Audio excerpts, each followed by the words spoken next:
ದೇಶದ ಜನರಿಗೆ, ವಿಶೇಷವಾಗಿ ಕರ್ನಾಟಕದ ಜನರಿಗೆ ನಯಾ ಪೈಸೆ ಹಣವನ್ನ, ಕೇಂದ್ರದ ಅನುದಾನವನ್ನು ಕೊಡದೆ ವಂಚಿಸ್ತಾ ಇರ್ತಕ್ಕಂಥ ಬಿಜೆಪಿ ಸರ್ಕಾರವನ್ನ ಧಿಕ್ಕರಿಸಿ ಇವತ್ತು ಸಾಂಕೇತಿಕ ಪ್ರತಿಭಟನೆಯ ಮಾನ್ಯ ಟಿ.ಬಿ. ಜಯಚಂದ್ರ ಸಾಹೇಬರು, ಬಿ.ಎನ್. ಚಂದ್ರಪ್ಪನವರ ಮತ್ತು ಉಮೇಶ್ ಅಣ್ಣ ನಟರಾಜನವರ ನೇತೃತ್ವದಲ್ಲಿ ಈ ಸಾಂಕೇತಿಕ ಪ್ರತಿಭಟನೆ ಮಾಡ್ತಾ ಇದೆ.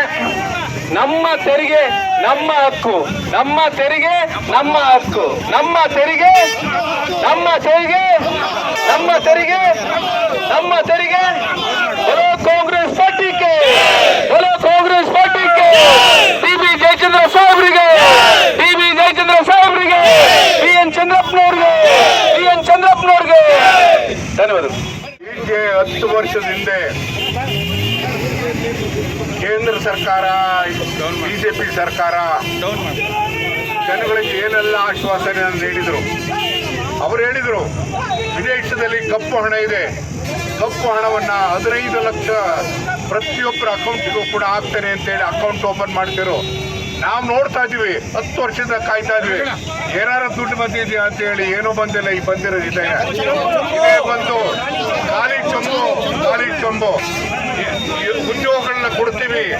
1 ವರ್ಷಕ್ಕೆ 2 ಕೋಟಿ, 10 ವರ್ಷಕ್ಕೆ 20 ಕೋಟಿ ಉದ್ಯೋಗ ಅಂತ ಹೇಳಿದ್ರು. ಉದ್ಯೋಗಗಳು ಯಾರಿಗಾರು ಸಿಕ್ಕಿಲ್ಲ ಅಂತ ನೋಡಿದ್ರೆ ಯಾರಿಗೂ ಸಿಕ್ಕಿಲ್ಲ. ಅದು ನಮಗೆ ಮುಂದಕ್ಕೆ ಸಿಕ್ಕಿರೋದು ಮಾತ್ರ ಚೊಂಬು. ಇವತ್ತು ನಾನು ಈ ಸಂದರ್ಭದಲ್ಲಿ ಹೇಳ್ತೇನೆ, ಇವತ್ತು ಸಂವಿಧಾನವಿದೆ ದೇಶದಲ್ಲಿ, ಸಂವಿಧಾನಕ್ಕೆ ಗೌರವ ಕೊಡ್ತಕ್ಕಂಥಲ್ಲಿ ಸರ್ಕಾರ ನಡಿಬೇಕು.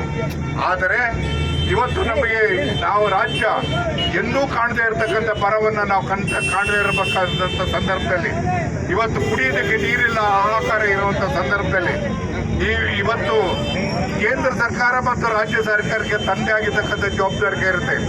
ರಾಜ್ಯ ಸರ್ಕಾರ ತನ್ನ ಪಾಲಿನ ಹಣವನ್ನು ಬಿಡುಗಡೆ ಮಾಡಿ ಜನರಿಗೆ ಹಣವನ್ನು ಕೊಡುವುದರ ಜೊತೆಗೆ ಈ ಕುಡಿಯುವ ನೀರಿಗೆ ವ್ಯವಸ್ಥೆಯನ್ನು ಮಾಡುವಂಥ ಪ್ರಾಮಾಣಿಕ ಪ್ರಯತ್ನವನ್ನು ಮಾಡಿದೆ.